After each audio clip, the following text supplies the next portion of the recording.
Howdy, welcome back to Dion Talk. This video is going to cover a topic that came up from a question during one of my live streams last night. I do live streams every Tuesday at 4 p.m. Pacific. If you want your questions answered in a live format, that would be great. If not, you can always email me and I will try to answer questions that you might not want asked in a public forum. But this question came up and I realized it was something that I might not have done right. So I brought Michael Zuber from One Rental at a Time here because he's in a similar situation. More successful, been investing longer, but we've both reached financial freedom. We both quit the W-2 and escaped the rat race while having kids. The question from a viewer was, what are you teaching your kids and how are you handling financial education with your kids? So Mike, can you walk us through how did that go for you? So again, let me just own this. I don't have very many regrets in life. This is one that is at least borderline regret. I certainly wish I did different. If Teresa was sitting next to me and we were having this conversation in a public forum, I think Teresa would cop to a couple of things. One is she saw her mom and I sacrifice. That was a conversation. We lived below our means, right? We didn't run up credit card debt. You know, Teresa was just home. She's in her 30s now. So she just came home to visit for a little while. She has no credit card debt to speak of, you know, so she lives below her means. I think she would give us credit for that kind of thing. So I think we got that right. But she has no interest in real estate. She saw when she, you know, again, she's in her 30s now, right? So when we were doing this 16, 18 years ago, and we were taking her through the worst of the worst. I mean, literally, I remember walking into one of the properties we did and roaches fell from the ceiling, right? It was a foreclosure. It'd been foreclosed for a long time. Stuff happens. And this was her experience with her mom and I buying stuff, right? I made a mistake. I didn't show her the good, right? I didn't show her that property 90 days later when it was, a beautiful, the best house on the block. Because again, we stuck a tenant in and, we needed the cash flow, right? So I think there was a lot of things. If I were to do it again with real estate, I would show the process. If you only show them the ugly because it's the only time it's vacant, that is a huge mistake. Because again, she's going to remember that. She still, like you ask her, she'll tell you all the bad stuff, right? I remember this. I remember this. They smell so bad. So again, one thing I would tell you if you have kids in this, please show them the good. Right. The other thing I know I did wrong is we didn't show her, like after year 10, 11, when we recycled capital and the momentum really started, she knew something changed because we went and did nicer things. She probably didn't put two and two together until later in life, how that happened because of real estate, right? We stopped sacrificing. We should have done a better job of showing her the income and cash flow statement. I did play board games with her, right? We played cash flow. It was like our Christmas game. For a while, every Christmas we would play that, and she knew it was coming. We played Monopoly, but yeah, I think I could have done so much better. I just wasn't in the country, man. I beat myself up, and I'm like, what? I was gone 6 days a week. My every day is Saturday is not just a cute saying. I lived that life for almost 15 years. I was gone Sunday and back Friday. I just didn't have it, man. And I could beat myself up for it. And I guess the last thing, and this goes to Olivia's credit, I had nothing to do with this. Teresa's happy.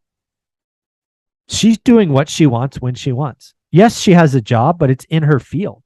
She loves art and being creative. That's what she got her degree in. So she is, near as I can tell, and I'm so happy to say, happy at what she's doing, right? I chased a career to make money. I don't give a if I was happy. If it paid more, I'd have done it. I don't get the feeling Teresa does any of that. So I'm very proud of her. I occasionally, when I get questions like this, think back to all the things I could have done. But you can't do it from Australia and Brazil and Chile and, Germany and Japan. It's just, I wasn't around, man. It sucked. Here's a point where our stories diverge. I didn't have a job where I traveled very often. I was a local truck driver. I was a police officer.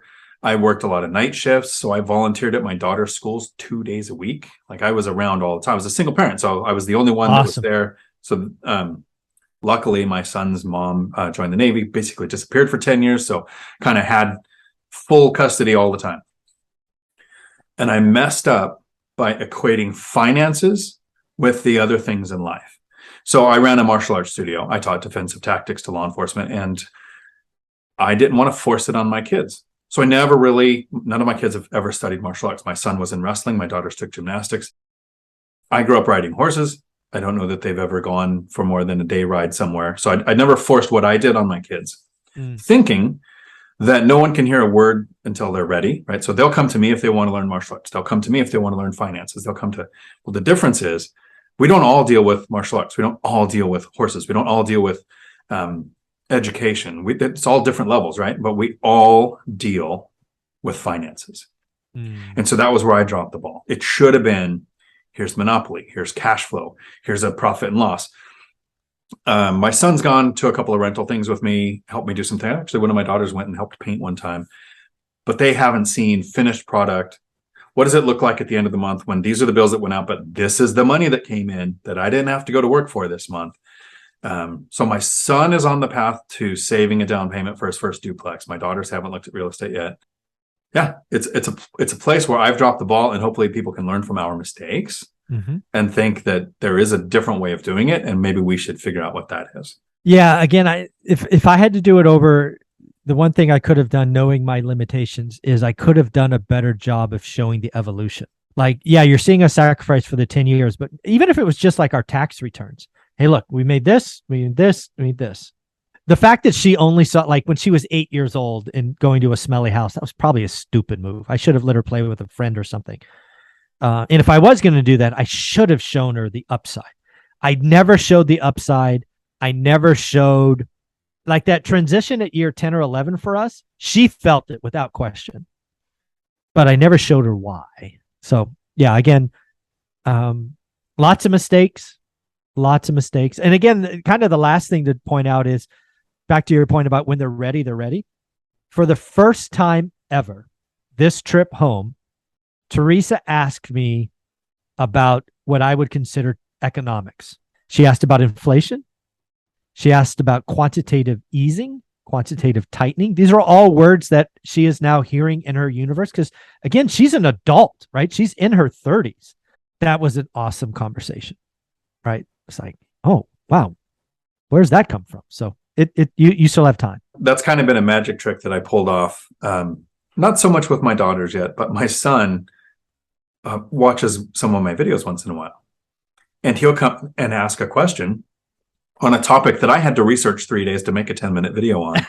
But since he watched the video, he kind of has the idea, and then we have a conversation. That never happened before. So maybe if you're a parent with kids, I don't know about making a YouTube channel so you can have that conversation, but finding ones, and for some people, it's like Millennial Mike. Send your kids somebody that's closer to their age so that you guys can have that connection on finances and then discuss the topic. I think that would be something, because again, once you get past, I don't know what it was for you, 8, 9, 10, 11, where you are everything to your kids, you're not everything. And at some point you become a checkbook and a taxi. So if you can find somebody like Millennial Mike or something that's in their orbit, you just never know when they'll come back and ask you questions. Again, some of the funnest conversations this time was around stuff that I was shocked she asked. It was awesome. It was wonderful. Nice. Awesome. If somebody wants to reach out with questions, maybe not on parenting. Yeah, not the thing I normally teach. Nope. But how can they find you, Mike? Go to One Rental at a Time, YouTube, and I do a live stream for only 60 minutes, 8 a.m. Saturday mornings. If you want your question answered, I suggest joining early. I've been unsuccessful the last 3 or 4 months getting to every question, so join early.